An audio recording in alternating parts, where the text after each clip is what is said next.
آج ہم ایک بہت ہی گہرے موضوع پر بات کرنے والے ہیں۔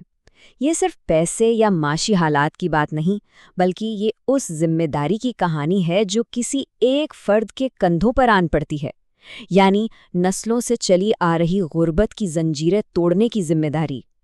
تو چلیں اس طاقتور تحریر کی گہرائی میں اتر کر دیکھتے ہیں کہ اس میں کیا خاص ہے۔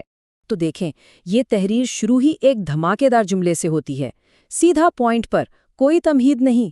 اور یہ صرف کوئی جذباتی بات نہیں ہے، نہیں، یہ تو ایک ذمہ داری کا اعلان ہے، ایک بوجھ ہے جو کندھوں پر ڈال دیا گیا ہے۔ مطلب شروع سے ہی یہ واضح کر دیا گیا ہے کہ یہ سفر کتنا اہم اور سنجیدہ ہونے والا ہے۔ تو پہلا مرحلہ کیا ہے؟ یہ ہے ورثے میں ملی ذمہ داری، اور وہ اندر کی آواز جو کہتی ہے کہ بس اب حالات بدلنے ہیں۔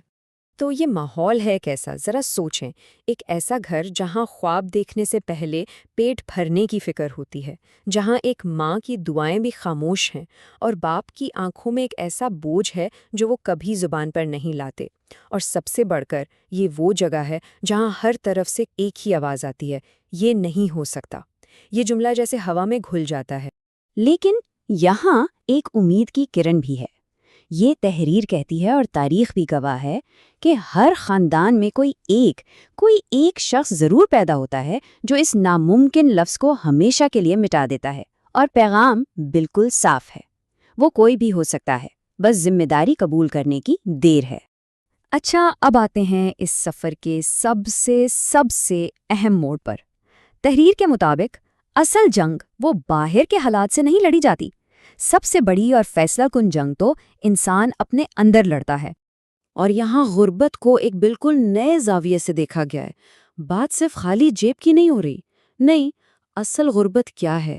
چھوٹی سوچ، ڈر اور خود پر یقین نہ ہونا، یہ ایک ذہنی کیفیت ہے، اور پہلا قدم اسی کو ہرانا ہے۔ تو دیکھیں فرق کتنا بڑا ہے۔ ایک طرف ہے حقیقت، یعنی خالی جیبیں اور وسائل کی کمی، لیکن دوسری طرف اور زیادہ خطرناک وہ ذہنی رکاوٹیں ہیں جنہیں اصل زنجیریں کہا گیا ہے: چھوٹی سوچ، خوف اور خود اعتمادی کا نہ ہونا۔ اور یہ ایک جملہ اس ساری بات کا خلاصہ ہے۔ یاد رکھنا، زنجیریں پہلے دماغ میں ٹوٹتی ہیں، پھر حقیقت میں۔ مطلب باہر کی دنیا بدلنے سے پہلے اندر کی دنیا بدلنا لازمی ہے۔ ٹھیک ہے، تو جب ذہن کی زنجیریں ٹوٹ گئیں، اس کے بعد کیا؟ اس کے بعد شروع ہوتا ہے عمل کا سفر، خاموش محنت کا سفر۔ اور اس راستے پر چلنے کے لیے 3 بہت مشکل فیصلے کرنے پڑتے ہیں۔ پہلا، آرام کو چھوڑ کر محنت کو چننا۔ دوسرا، آج کی مستی اور مزے پر کل کے بڑے مقصد کو فوقیت دینا۔ اور تیسرا، جو شاید سب سے مشکل ہے، اس وقت بھی سیکھتے رہنا، آگے بڑھتے رہنا جب حوصلہ افزائی کے لیے کوئی تالی بجانے والا آس پاس نہ ہو۔ اور ہاں، یہ تحریر مانتی ہے کہ یہ راستہ آسان نہیں ہے، یہ بہت مشکل اور تنہائی بھرا ہے۔ یہاں کوئی شور شرابہ، کوئی واہ واہ نہیں ہوتی۔ لیکن سب سے بڑا سبق یہ ہے کہ دنیا کی عظیم ترین کامیابیاں انہی خاموش سنسان راستوں پر جنم لیتی ہیں۔ یہ تنہائی اصل میں تیاری کا وقت ہے۔ تو اتنی خاموش محنت اور تنہائی کے بعد آخر میں حاصل کیا ہوتا ہے؟